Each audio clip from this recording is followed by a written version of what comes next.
this has been probably the best basketball I've seen since the Aces and Storm series in 2022. Um, I mean, this is as real as the hoops gets.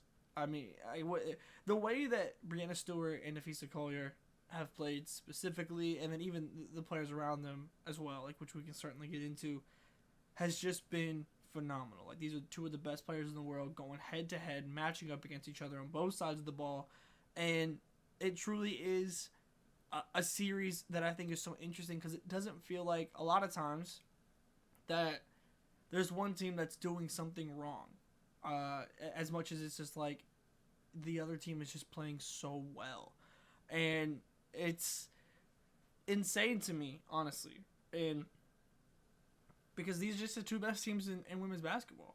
It's as simple as that, and every reason as to why they are the best teams in their own ways have come through in this series. Minnesota, it's been the team aspect that they have and be able to move the ball, and their team defense that they have also just being anchored by Nafisa Collier, who has been incredible in her own right on an individual basis on the defensive end. It's that has shined through in the win, and when Minnesota has been playing their best in this series, it's been in that way. For New York, it's the sheer star power that they have, and just what Stewie has been able to do in this series, especially in the second half of Game 3, is otherworldly. It's not real. It is video game-esque, and it just doesn't matter. It's just normal for Stewie. For example, in Game 3, she has 30 points, right? But she also has 4 blocks, and that's after she had 7 steals in Game 2. That's not normal. To be able to do that and perform that way on both sides of the ball, but I think it has become normalized a little bit for Brianna Stewart. Now, I think the second half of Game 3 might have been the best basketball Stewie has played since she's been in New York. That third quarter especially, just the takeover in that quarter was just absolutely insane. And it's nothing that Minnesota could have done differently. It is literally just Stewie. It's as simple as that. And that's why this series has been so interesting to me, is that New York has the star power. I would generally say Minnesota has the team chemistry aspect, I guess, if you want to put it like that. And it's just been such beautiful basketball, y'all. But going into, well, before we go into the next game, you can't not mention the shooting from Sabrina at the end of Game 3, which I think is really interesting to me, because Sabrina, obviously the finals didn't go New York's way last year, which is it's a blemish on the franchise. It's a blemish on individual resumes to not be able to finish the job after the Aces had the injuries that they had.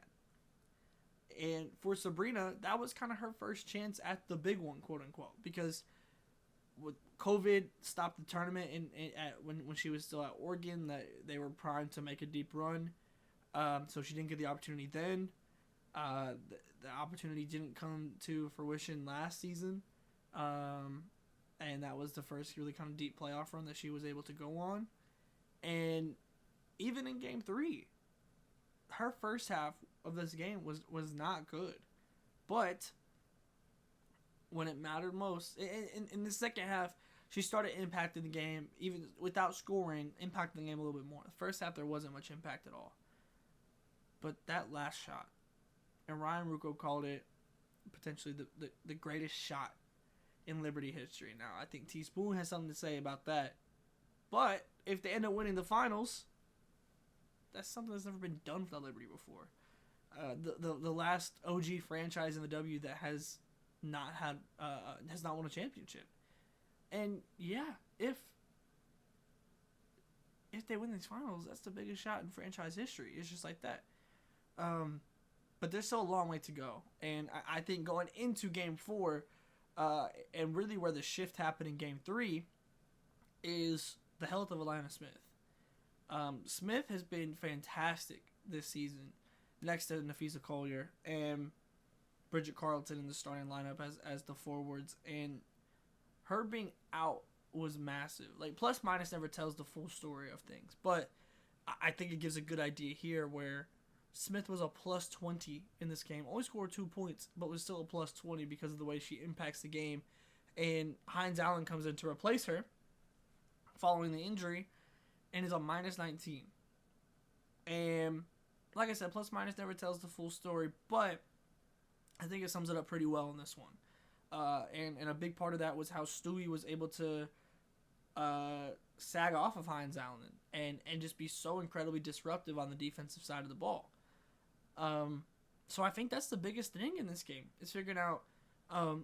Last that was reported was that Atlanta Smith was not going to be on the injury report and was going to be playing. But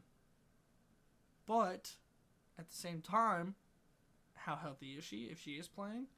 And how can they try and do something different than what happened in the second half of Game 3 to avoid that if she isn't playing, just allowing Stewie to be so incredibly disruptive because Hines Allen doesn't space the floor out.